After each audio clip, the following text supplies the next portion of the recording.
Welcome to education net prep. आज हम लोग इम्पोर्टेंट PYQs करेंगे जो लगभग हर साल पूछे जाते हैं या फिर उनसे रिलेटेड क्वेश्चंस पूछे जाते हैं।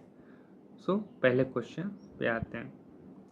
As researcher conducted a study to have initial idea of scope and magnitude of problem under study and to test the feasibility of more extensive research. Such a study is called A. Explanatory study, B. Confirmatory study, C. Descriptive study, D. Exploratory study. So कभी कभी आप question देखते हैं और options फिर देखते हैं, तो अगर आपको नहीं भी वो समझ में आ रहा हो तो कभी कभी वर्डिंग देखिए, उससे ही आइडिया लग जाता है। अब ये कह रहा है कि एक रिसर्चर स्टडी कंडक्ट करता है इनिशियल आइडिया, स्कोप, मैग्नीट्यूड उस रिसर्च का देखने के लिए कि वो रिसर्च कितनी बेहतर हो सकती है या क्या रिसर्च में पाया जाएगा। तो वो उससे ही ऑप्शन आपको क्लियर हो जाएगा कि क्या होगा, कि रिसर्चर एक्सप्लोर करना चाहता है। वो इनिशियल आइडिया स्कोप देख रहा है रिसर्च को, और वो स्कोप वो एक्सप्लोर कर रहा है कि उस रिसर्च में क्या क्या और संभावनाएं हैं, किस बारे में पहले नहीं रिसर्च की गई है और ज़्यादा इंफॉर्मेशन अवेलेबल नहीं होती है, उस पर वो रिसर्च करता है। तो आप क्वेश्चन से रिलेट करके ये आंसर का पता लगा सकते हैं। तो इसका आंसर होगा एक्सप्लोरेटरी रिसर्च। एक्सप्लोरेटरी रिसर्च एक मेथोडोलॉजिकल अप्रोच है जो रिसर्च के नए आइडियाज़ और थ्योरीज को एक्सप्लोर करती है जब किसी टॉपिक के बारे में पहले से ज़्यादा इन्फॉर्मेशन अवेलेबल नहीं होती है। एक्सप्लेनेटरी रिसर्च उन चीज़ों पर ध्यान देती है जिनके बारे में लोगों को पहले से ज़्यादा पता नहीं होता, और कन्फर्मेटरी रिसर्च उनका आइडिया जो होता है उसको सपोर्ट करने के लिए वो डेटा कलेक्ट करते हैं और उसे प्रूफ करते हैं। डिस्क्रिप्टिव रिसर्च में रिसर्चर किसी पॉपुलेशन की कैरेक्टरिस्टिक को डिस्क्राइब करता है, डिटेल इन्फॉर्मेशन प्रोवाइड करता है, तो वो डिस्क्रिप्टिव स्टडी में आ जाएगा। सो इसका आंसर है एक्सप्लोरेटरी रिसर्च।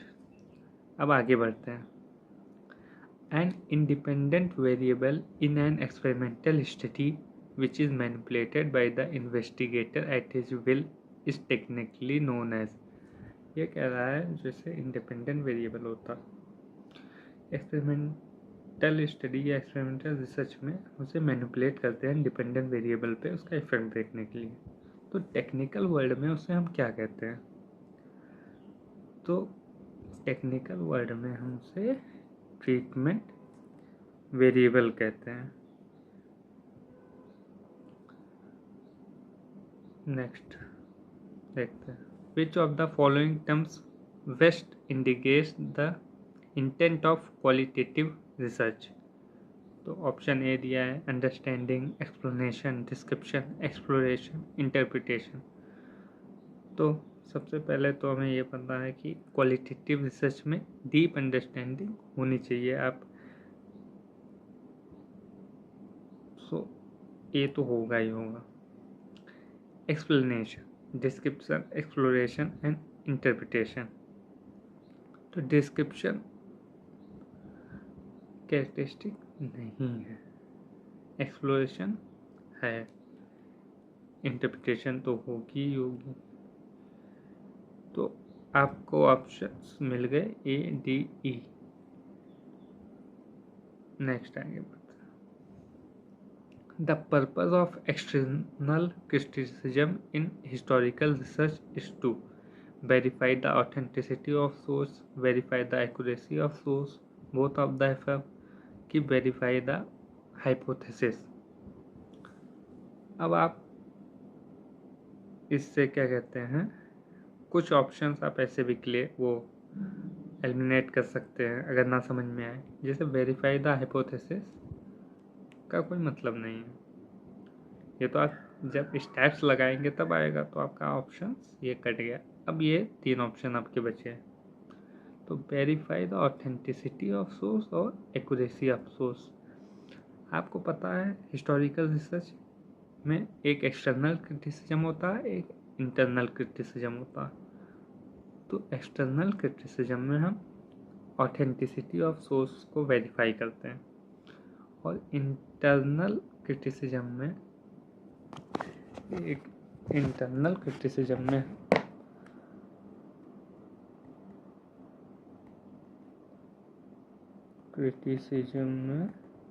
एक्यूरेसी देखते हैं।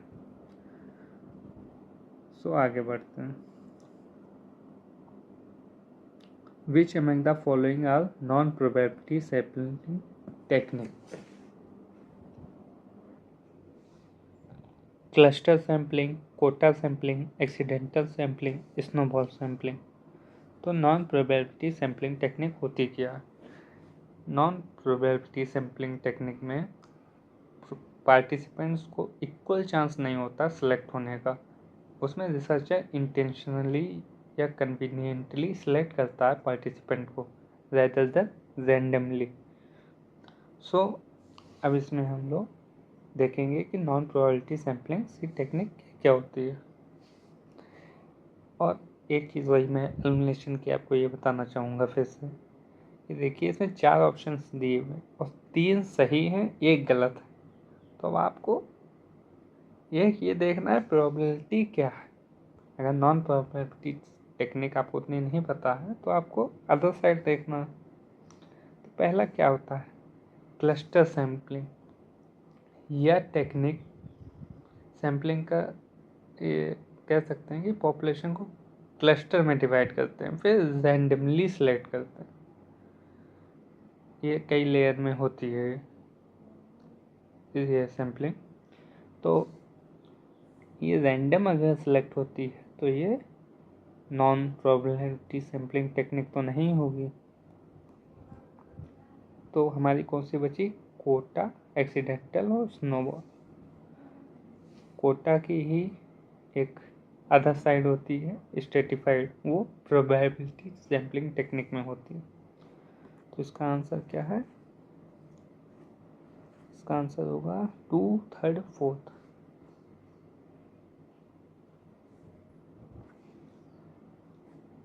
An insight-based thinking which uses previous experience to solve a problem. Perceptual thinking, conceptual thinking, reflective thinking और critical thinking। So इसमें बात करता है तो insight based thinking which use previous experience। जब आप अपने प्रीवियस एक्सपीरियंस को यूज़ करके किसी प्रॉब्लम को सॉल्व करते हैं तो कौन सी थिंकिंग आती है? परसेप्चुअल थिंकिंग, कॉन्सेप्चुअल, रिफ्लेक्टिव या क्रिटिकल। तो परसेप्चुअल थिंकिंग में सेंसरी या विजुअल इंफॉर्मेशन को इंटरप्रेट करना होता। कॉन्सेप्चुअल थिंकिंग में आप कह सकते हैं कि एक आइडिया और फ्रेमवर्क, एक आइडिया या कॉन्सेप्ट बनाते हैं, उसको आप फ्रेमवर्क में फिट करते हैं। और क्रिटिकल थिंकिंग में डीप एनालिसिस होती है। रिफ्लेक्टिव थिंकिंग एक इंसाइट बेस्ड होती है जिसमें आप अपनी पुरानी एक्सपीरियंस पर सोच विचार करके नई प्रॉब्लम सॉल्व करते हैं। तो इसका सही आंसर होना चाहिए रिफ्लेक्टिव थिंकिंग। नेक्स्ट बढ़ते हैं। आज हम लोग थोड़ा जल्दी जल्दी कर रहे हैं क्वेश्चंस क्योंकि एग्ज़ाम भी आने वाला है आप लोगों का और क्वेश्चन ज़्यादा हैं भी। Which type of assessment are conducted during the teaching learning process? Placement and diagnostic, formative and diagnostic, formative and summative कि placement and formative। Teaching learning process में फॉर्मेटिव और डायग्नोस्टिक असेसमेंट का यूज़ होता है। Formative assessment वो होती है जो टीचिंग के दौरान स्टूडेंट के प्रोग्रेस को मॉनिटर करने के लिए की जाती है और डायग्नोस्टिक असेसमेंट का यूज़ स्टूडेंट्स के एग्जिस्टिंग नॉलेज और लर्निंग डिफिकल्टीज़ को समझने के लिए होता है ताकि उनकी स्पेसिफिक नीड्स को एड्रेस किया जा सके।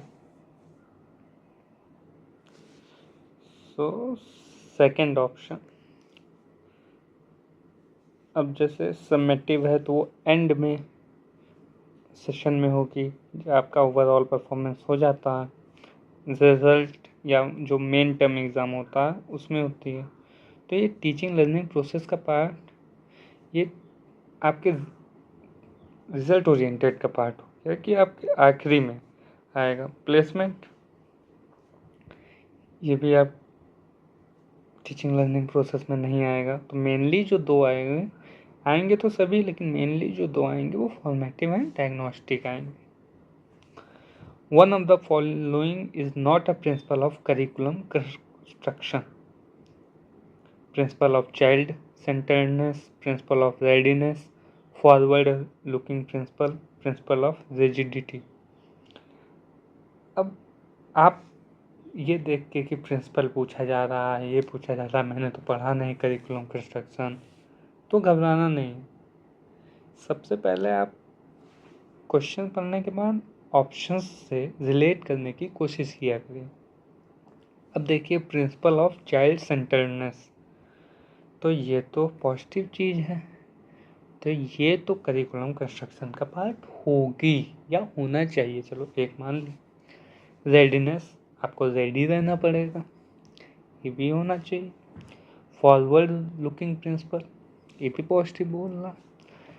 प्रिंसिपल ऑफ रिजिडिटी, कि मैं रिजिड हूँ इस करिकुलम को लेके, तो ये तो पॉजिटिव नहीं नज़र आ रहा, तो ये नहीं होना चाहिए। तो आप कभी कभी कॉन्सेप्ट नहीं भी पता, लेकिन आप ये रिलेट करेंगे, अपनी थिंकिंग लगाएंगे, तो आप सही जगह जा सकते हैं। तो ये आंसर होगा आपका प्रिंसिपल ऑफ रिजिडिटी, डी, चौथा। आगे बढ़ते हैं। नेक्स्ट फंस जाता है कभी कभी, एक सेकेंड, बड़ी दिक्कत। Which of the following activities will considered most relevant for pre active stage of teaching? ये pre stage of active teaching में कौन सी एक्टिविटीज़ कंसिडर्ड की जाती हैं? Writing of instructional objectives, presentation of content in relation to objective, preparing a guideline for improvement teaching, preparation of lesson plan.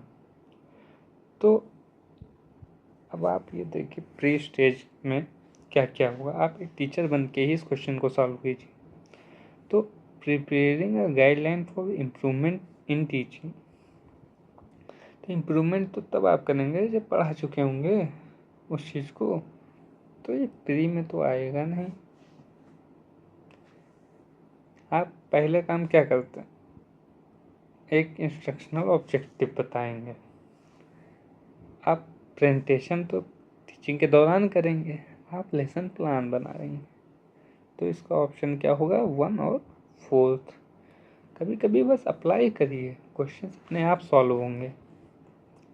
और ऐसे ही घुमा घुमा के क्वेश्चन पूछे जाते हैं, वहाँ मैक्सिमम ऐसे क्वेश्चन होते हैं, अगर आप अप्लाई कर लेंगे तो आप सही कर ले जाओगे। बस आप प्रैक्टिस करो, रिलेट करो, लगातार प्रैक्टिस होनी चाहिए, पर कंसिस्टेंसी बहुत इम्पोर्टेंट।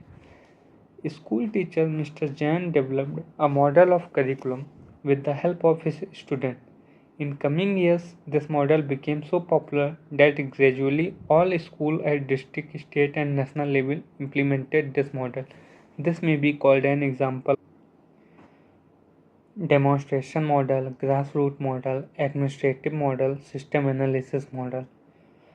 तो मिस्टर जैन का मॉडल है जो उन्होंने अपने स्टूडेंट्स के साथ मिलकर बनाया और जो बाद में बहुत पॉपुलर हो गया। सो इस मॉडल में एक सक्सेसफुल अप्रोच को डेमोन्स्ट्रेट किया जाता है, जिसे बाद में स्कूल एडॉप्ट कर लेते हैं। ठीक है, तो इस मॉडल को हम डेमोन्स्ट्रेशन मॉडल कहेंगे कि वो ग्रेजुअली पॉपुलर होते हैं। आपने डेमोन्स्ट्रेट किया, आप उससे क्या कहते हैं, उसको सब लोग अपने अपने स्टेट में, डिस्ट्रिक्ट में, जिसे नेशनल लेवल पे इम्प्लीमेंट करते हैं, अगर वो सक्सेस करता है मॉडल तो। In Sankhya the equilibrium of gunas is called purusha, महक, प्रकृति, सब्स्टल, एसेंस। सांख्या फिलॉसफी में प्रकृति का मतलब होता है गुणास का इक्विलिब्रियम या बैलेंस। ये 3 गुणास होते हैं। सत्व, राजस और तमस। तो संख्या इक्विलिब्रियम में गुणांश को हम प्रकृति कहते हैं। और प्रकृति में 3 गुना आते हैं, सत्व, रजस, तमस। सत्य की बात करता है, रजस मोशन एक्टिविटी की बात करता है और तमस डार्कनेस की बात करता है। तो 3 गुना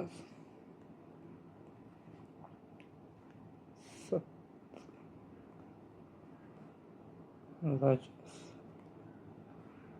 तमस। आगे बढ़ते हैं। So, next question.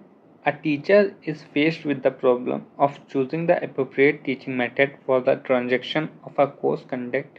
Which branch of philosophy will most appropriately describe her predicament? Metaphysics, epistemology, axiology, logic. तो इसका आंसर है इसका आंसर है एपिस्टेमोलॉजी। आप लोगों ने देख लिया, लेकिन इसका नॉलेज है एपिस्टेमोलॉजी। एपिस्टेमोलॉजी वो ब्रांच है फिलॉसफी की जो नॉलेज की बात करता।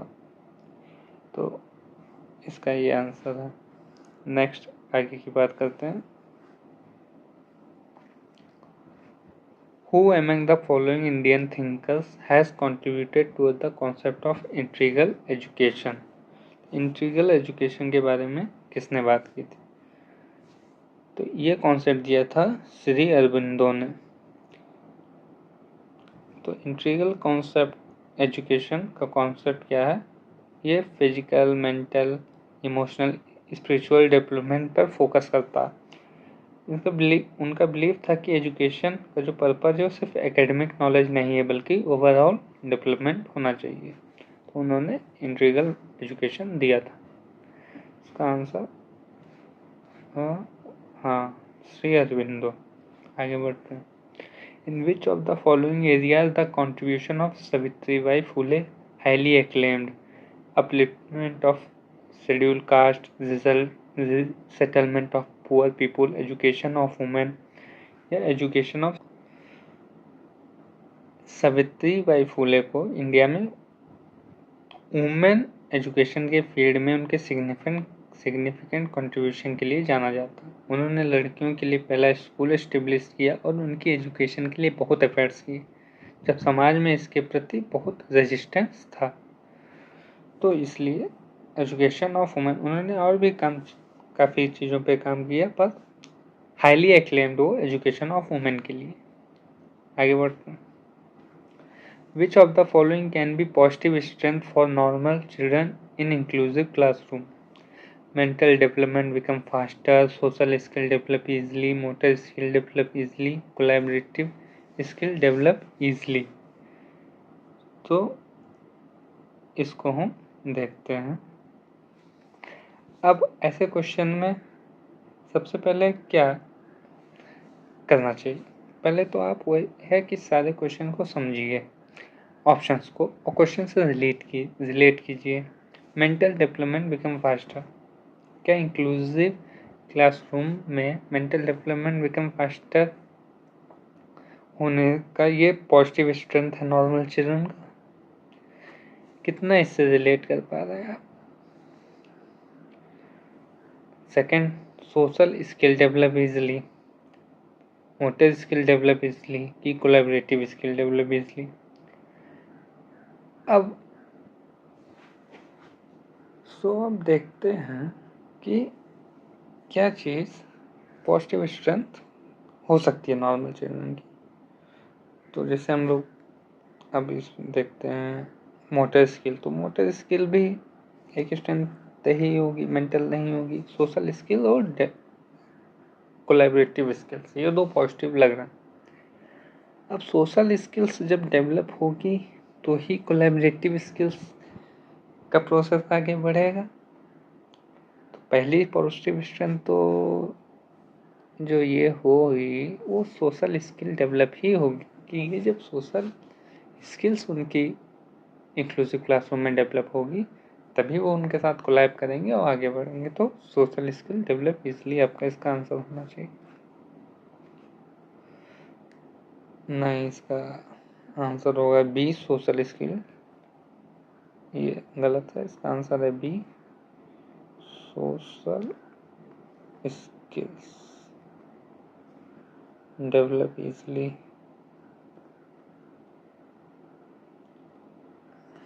आगे बढ़ते हैं,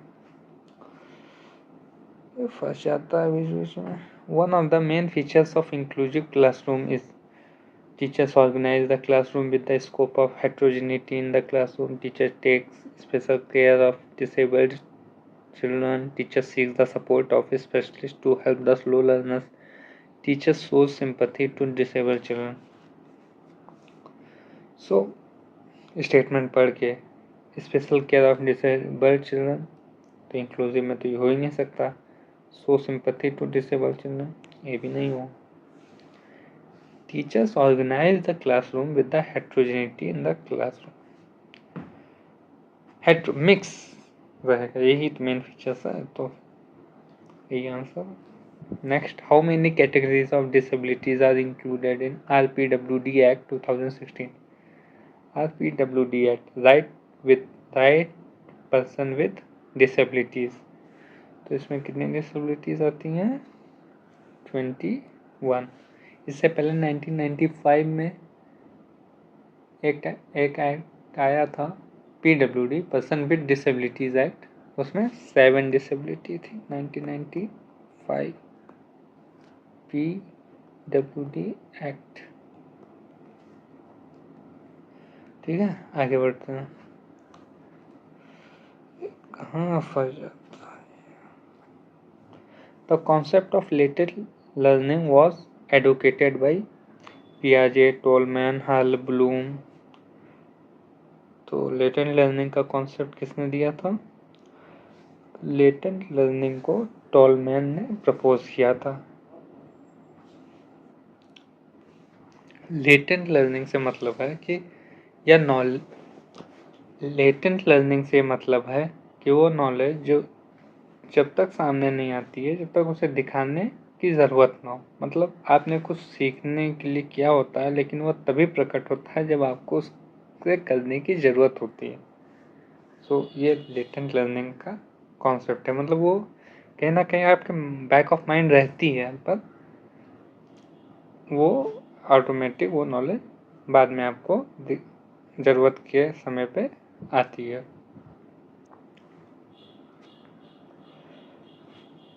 The recommendation to reduce the burden of school bags was given by Yashpal committee, national commission for women, Ramamurthy committee की नेशनल एजुकेशन पॉलिसीज 1986। हम लोग प्रीवियस वीडियोस में भी इस पे बात कर चुके हैं, और ये क्वेश्चन है जो रिपीट होते रहते हैं। तो यशपाल कमेटी 1992 में आई थी, इसने बात की थी बर्डन ऑफ स्कूल बैग्स की। तो ये यशपाल कमेटी इसका आंसर। आगे बढ़ते हैं, ये फंस गया, क्या हो जाएगा? What are the three concepts of knowledge proposed by Dang and Luke? Disciplinary, practical, experiential, procedural, metacognitive, practical। कि disciplinary, procedural, experiential, factual, practical की experiential। So डैंग और ल्यूक ने ये दिया था डिसिप्लिनरी, प्रैक्टिकल और एक्सपीरियंशियल। इन्होंने नॉलेज के 3 डायमेंशन प्रपोज किए थे। इन तीनों के कॉन्सेप्ट्स के माध्यम से नॉलेज को स्टूडेंट्स के ओवरऑल डेवलपमेंट और रियल वर्ल्ड एप्लीकेशन के लिए अलाइन किया जा सकता।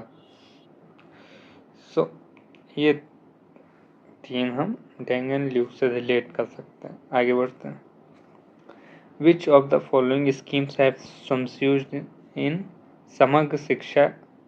तो समग्र शिक्षा के अंदर 3 स्कीम्स जो वो मर्ज हुई थी, 3 चीज़ें वो थी सब शिक्षा अभियान, राष्ट्रीय माध्यमिक शिक्षा अभियान और टीचर एजुकेशन। इन तीनों को मिला के हम समग्र शिक्षा कहते हैं।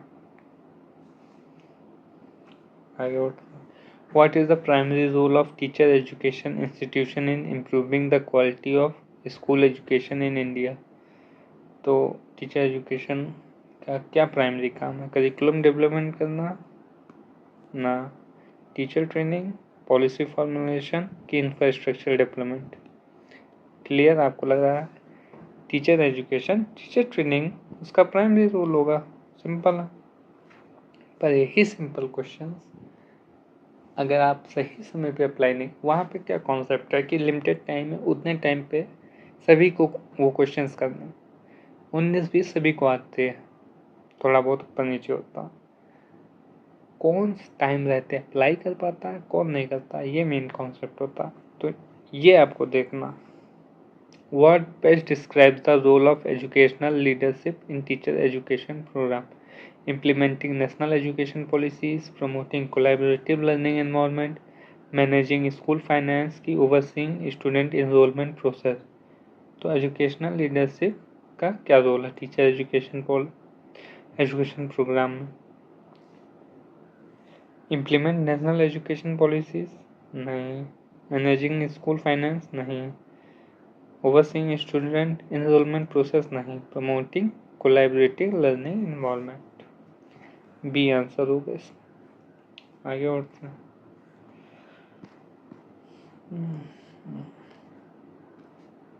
How does the constructive approach influence teacher education? Constructive approach कैसे इन्फ्लुएंस करता है टीचर एजुकेशन को? It emphasizes rote memorization, it encourages learner centered teaching, it focus on traditional lectures method, it reduce the need for practical teaching experience। अब primary मैं ये बोलूँगा कि इस क्वेश्चन को देखते अगर आपको अप्रोच नहीं पता चल रही है, आपको समझ नहीं आ रहा, जस्ट सी द ऑप्शंस। पहला ऑप्शन रोट मेमोराइजेशन, कीवर्ड्स देखिए, रोट मेमोराइजेशन गलत, इस पे आप इन्फ्लुएंस करोगे। Traditional lecture method, constructive approach क्या हुई?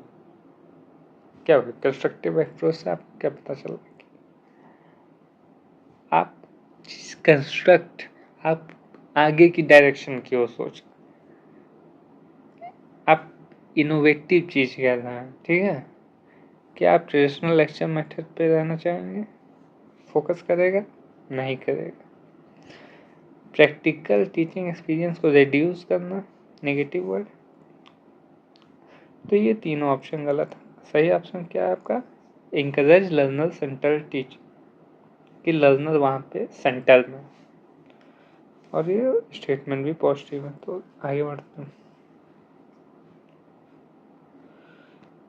पता नहीं इसमें क्या दिक्कत हो गई है। What significant change was introduced in teacher education curriculum under NEP 2020? Removal of internship from program? Possible ही नहीं है। Introduction of multidisciplinary course? Decrease emphasis on technology, focus on single subject? Introduction of multidisciplinary course? What are the key components of continuous professional development for teacher educator? Emphasis was only on theoretical knowledge, reducing teacher-student interaction, real-time feedback system, focusing only on classroom teaching. तो only on theoretical knowledge, ये statement negative लग रहा है। Teacher student का interaction ये भी negative है। Focus only on classroom teaching की रियल टाइम फीडबैक सिस्टम। अब स्टूडेंट्स आप ये समझ सकते हैं कि इन दोनों में क्या होना चाहिए।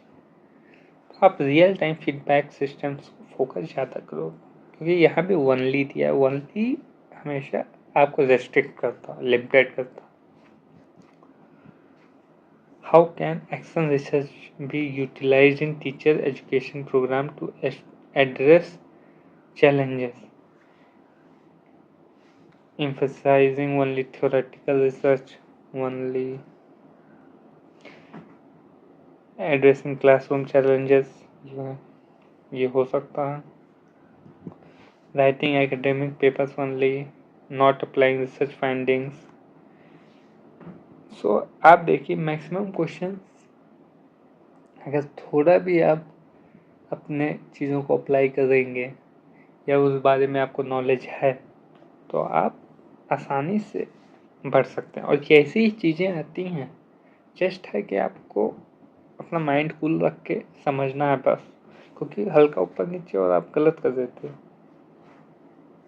A researcher commits the type 1 error when he/she accept the null hypothesis when it is true, reject the null hypothesis when it is true, accept the null hypothesis when it is false, reject the null hypothesis when it is false। तो type 1 error कब commit करता है? तब commit करता है जब वो null hypothesis true हो, रिजेक्ट करता है। अब आप लोग बताइए टाइप 2 एरर क्या होता है? बताइए, कमेंट करिएगा वरना अगले वीडियो में मैं बताऊंगा। वैसे मैं पहले भी बता चुका हूँ इसे। Which among the following statement are example of parametric test? t-test, chi-square test, ANOVA, peer correlation test। तो पैरामेट्रिक टेस्ट, स्टैटिस्टिक में दो टाइप की टेस्टिंग होती है, पैरामेट्रिक एंड नॉन पैरामेट्रिक। तो पैरामेट्रिक टेस्ट में कौन कौन से आते हैं हमें पता होना चाहिए। इसके बारे में डिटेल में पढ़ेंगे, पर हमें पता होना चाहिए कि T test, ANOVA, peer correlation, ये 3 पैरामेट्रिक टेस्टिंग होती है जहाँ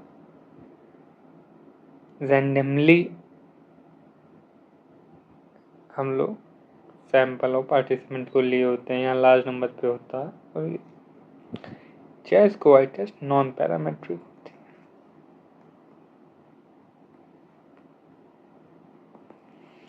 है। ये आप लोग याद कर लीजिएगा।